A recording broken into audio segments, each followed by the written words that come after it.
Assalamualaikum warahmatullahi wabarakatuh. Perkenalkan, kami anggota kelompok 4 akan menyampaikan materi mengenai prosedur pengembangan LED. Sebelumnya, saya akan mengenalkan anggota kelompok kami. Yang pertama, Nisa Fahira, kedua, Indri Setiawati, dan ketiga, saya sendiri, Siti Maisarah. Pertama, saya akan menjelaskan mengenai A. Pengertian, sejarah, dan tahap-tahap pengembangan e-learning model ADI. 1. Pengertian dan sejarah model ADI. ADI adalah salah satu model atau pendekatan desain sistem pembelajaran yang dapat diimplementasikan untuk mendesain dan mengembangkan program pelatihan yang efektif dan efisien. Desain sistem pembelajaran ini dikembangkan di Florida State University pada tahun 1990-an oleh Reiser dan Molenda untuk menjelaskan proses yang terlibat dalam perumusan pengembangan sistem instruksional pada program pelatihan interservice militer yang memadai. 2. Tahap-tahap pengembangan e-learning model ADI. Model ADI berisi beberapa tahap yang dapat digunakan untuk mendesain dan mengembangkan sebuah program pelatihan yang efektif dan efisien. 1. Analisis, yaitu menganalisis. 2. Desain atau merancang. 3. Development atau mengembangkan. 4. Implementation atau mengimplementasikan. Dan 5. Evaluation atau mengevaluasi. B. Fungsi komponen tahapan e-learning model ADI. Tahap-tahap kegiatan dalam model ADI pada dasarnya memiliki kaitan satu sama lainnya. Karena itu harus dilakukan secara bertahap dan menyeluruh. A. Analisis, yaitu menganalisis, adalah tahapan mengidentifikasi apa yang akan dipelajari oleh peserta belajar, yaitu melakukan analisis kebutuhan, mengidentifikasi masalah kebutuhan, dan melakukan analisis tugas. Pada tahap ini, terbagi menjadi 3 segmen, yaitu analisis pembelajar, analisis pembelajaran, dan analisis media pengiriman online. Kegiatan pada tahap analisis untuk menentukan komponen yang diperlukan tahap selanjutnya yaitu 1.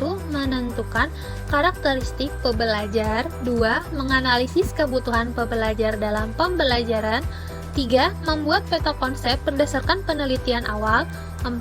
Merancang flowchart agar memberikan arah yang jelas pada produksi produk, 5. Menentukan jenis media yang akan dikembangkan, 6. Menganalisis kendala yang ditemukan, 7. Merancang asesmen untuk menguji kompetensi pembelajar, 8. Menganalisis perbedaan antara kelas e-learning dan konvensional, 9. Mempertimbangkan pedagogis online seperti verbal, visual, taktis, auditori, dan lain-lain sebagainya. Kemudian, untuk mengklarifikasi informasi dalam membuat konten yang lebih aplikatif dan sukses, maka muncullah beberapa pertanyaan. Apakah tujuan dari pembuatan bahan ajar berbasis teknologi informasi ini? Apa tujuan pembelajaran yang hendak dicapai? Pengetahuan apa saja yang telah dimiliki oleh pembelajar mengenai materi yang disampaikan? Siapakah yang akan menggunakan bahan ajar ini dan seperti apa karakteristik mereka? Bagaimana cara penyampaiannya? Dari segi pedagogis, apa yang perlu diperhatikan untuk pembelajaran e-learning? Sampai kapan batas waktu pengerjaan ini? Hasil akhir dari tahap analisis adalah pengetahuan mengenai kondisi awal dan informasi mengenai perencanaan seperti apa yang perlu dibuat. B. Desain atau desain. Pada tahap desain, didapatkan seluruh informasi dari tahap analisis dan memulai proses kreatif dari merancang bahan ajar berbasis teknologi informasi untuk mencapai tujuan pembelajaran. Tahapan yang perlu dilaksanakan pada proses rancangan yaitu: pertama, merumuskan tujuan pembelajaran yang SMART. Kedua, menentukan strategi pembelajaran yang tepat harusnya seperti apa untuk mencapai tujuan tersebut. C. Development atau pengembangan. Pengembangan merupakan proses mewujudkan blueprint atau desain tadi menjadi kenyataan. Pada tahap ini, dikembangkan produk e-learning. Hal pertama yang dilakukan dalam pengembangan produk adalah menganalisis pengguna sistem dan hal-hal apa saja yang bisa dilakukan pengguna pada sistem.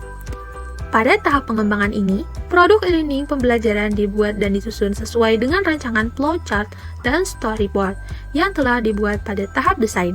Sumber daya yang diperlukan seperti audio, video, grafis, dan multimedia lainnya yang mulai dikemas dalam sebuah bahan ajar. Pada tahap ini pula dilakukan uji coba materi ajar yang telah dibuat kepada beberapa pembelajar untuk memperoleh feedback dari mereka. Hasil akhir dari tahap pengembangan ini adalah sebuah bahan ajar e-learning. D. Implementation atau pelaksanaan. Pada tahap pelaksanaan, kegiatan belajar mengajar dilaksanakan. Pembelajar dibantu belajar, penampilan mereka dinilai, dan cara-cara untuk meningkatkan hasil belajar diidentifikasi. Pada tahap ini, pembelajar dibimbing bagaimana menggunakan teknologi yang dipakai. Tahap pelaksanaan ini juga merupakan evaluasi dari tahap perencanaan. Perlu dicatat apa saja yang meningkatkan pembelajaran dan apa saja yang menghambat. Hasil akhir dari tahap pelaksanaan adalah terjadinya proses pembelajaran e-learning yang efektif di dalam maupun di luar ruangan kelas. E. Evaluation atau evaluasi. Pada tahap ini, apa yang telah dilakukan direfleksikan dan direvisi, yaitu mulai dari tahapan analisis, desain, pengembangan, hingga pelaksanaan. Jika terdapat beberapa hal yang perlu diperbaiki, maka perlu diidentifikasi untuk kemudian disempurnakan.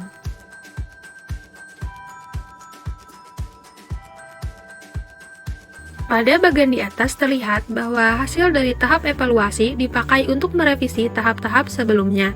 Adapun sebagai kerangka konsep tahapan e-learning secara umum dapat digambarkan pada diagram di samping ini.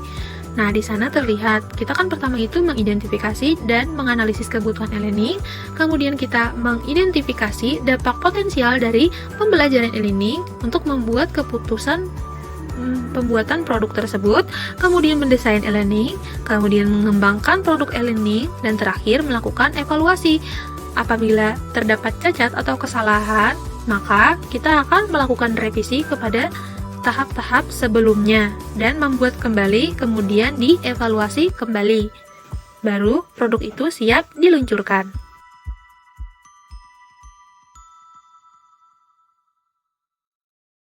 Assalamualaikum warahmatullahi wabarakatuh. Di sini saya akan melanjutkan penjelasan mengenai metode atau prosedur pengembangan pembelajaran e-learning. Nah, jadi menurut Widanesi, metode atau prosedur pengembangan pembelajaran e-learning dapat menggunakan berbagai model pengembangan pembelajaran. Salah satu contohnya adalah seperti yang digambarkan sebagai berikut. Ada 6 langkah dalam pengembangan pembelajaran e-learning. Langkah pertama yaitu menentukan masalah mata pelajaran yang akan dikembangkan.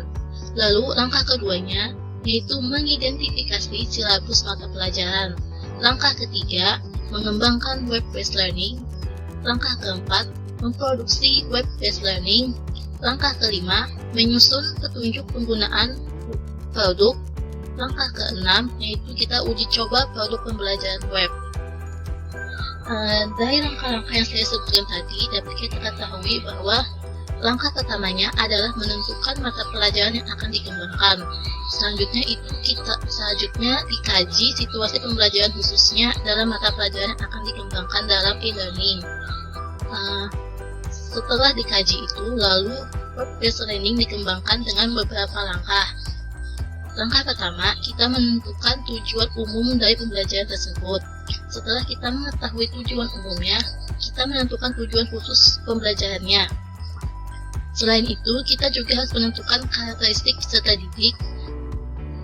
Dan setelah kita menentukan karakteristik peserta didik, kita menyusun materi pembelajarannya. Dan yang terakhir adalah kita mendesain work-based learning atau WBL. Nah, dalam mendesain WBL ini ada 2 langkah. Pertama, kita menentukan software dan hardware yang akan digunakan. Lalu langkah kedua yaitu kita menyusun alur program pengembangan software WBL. Ini adalah salah satu contoh alur pengembangannya. Mula-mula kita daftar dulu. Setelah kita mendaftar, kita login. Setelah kita login, kita akan masuk ke halaman utama yang mana di dalam halaman utama ini ada pilihan-pilihan utama seperti forum diskusi, materi pembelajaran, forum konsultasi, atau chatting.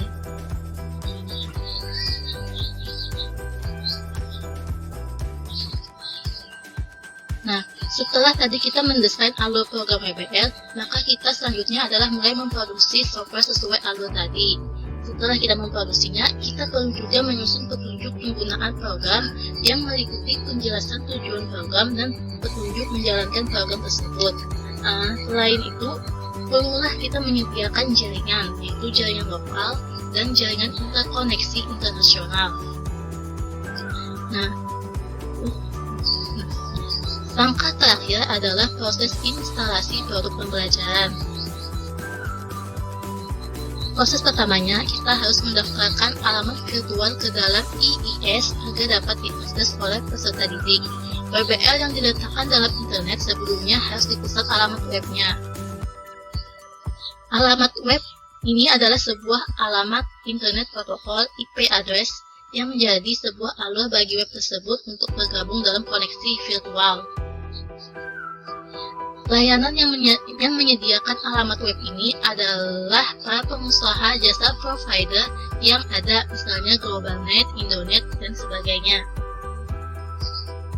Setelah WBL diletakkan di provider yang telah ditujukan tersebut, lembaga atau sekolah itu hanya sebagai pengelola dapat melakukan akses penuh pada WBL yang diberi fasilitas PTF, File Transfer Protocol.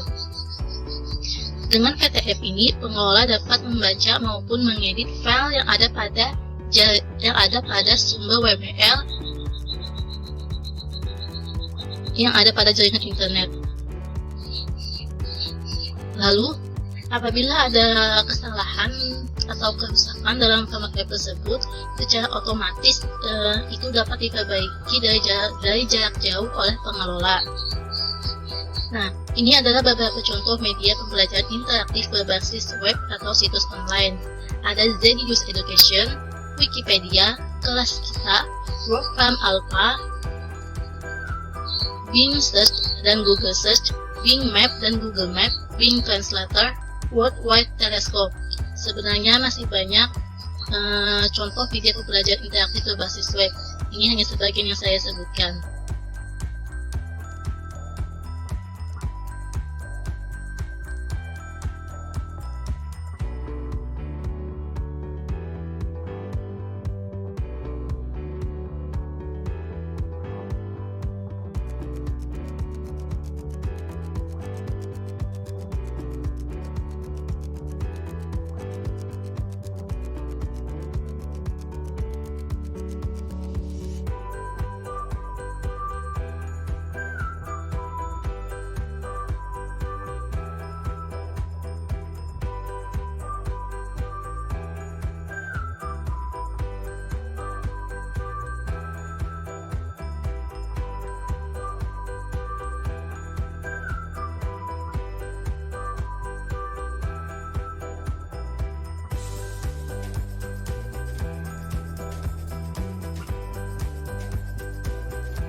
Sekian penyampaian dari kelompok kami.